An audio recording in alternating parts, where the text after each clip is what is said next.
الرحمن علم القرآن خلق الإنسان علمه البيان الشمس والقمر بحسبان والنجم والشجر يسجدان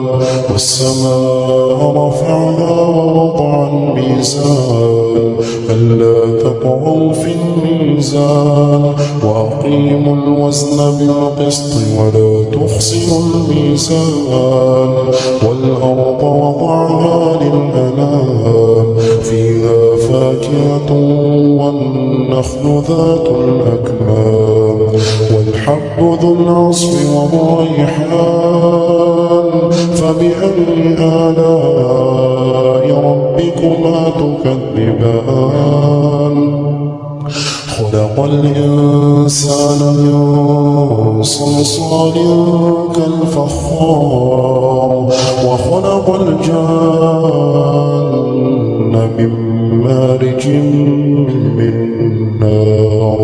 فبأي آلاء ربكما تكذبان رب المشرقين ورب المغربين فبأي آلاء ربكما تكذبان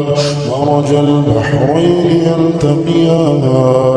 بينهما برزخ لا يبغيان فبأي آلاء ربكما تكذبان يخرج منهما اللؤلؤ والمرجان فبأي آلاء ربكما تكذبان وله الجوار المنشآت في البحر كالأعلام فبأي آلاء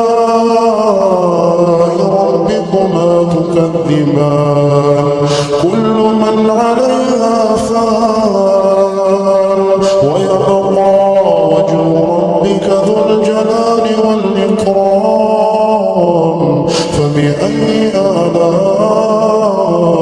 ربكما تكذبان يسأله من في السماوات والأرض كل يوم هو في شأن فبأي آلاء ربكما تكذبان سنفرغ لكم أيها الثقلان فبأي آلاء ربكما تكذبان يا معشر الجن والإنس إن استطعتم أن تنفضوا من أقطار السماوات والأرض فانفضوا لا تنفضون إلا بسلطان فبأي آلاء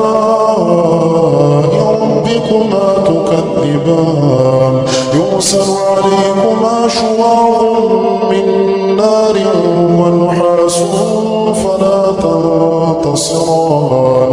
فبأي آلاء ربكما تكذبان فإذا انشقت السماء فكانت وردة كالدهان فبأي آلاء ربكما تكذبان فيومئذ لا يسأل عن ذنبه إنس ولا جان فبأي آلاء ربكما تكذبان يعرف المجرمون بسيماهم فيؤخذ بالنواصي والأقدام فبأي آلاء ربكما تكذبان هذه جهنم التي يكذب بها المجرمون يطوفون بينها وبين حميم آن فبأي آلاء ربكما تكذبان ولمن خاف مقام ربه جنتان فبأي آلاء ربكما تكذبان ذواتا أفنان فبأي آلاء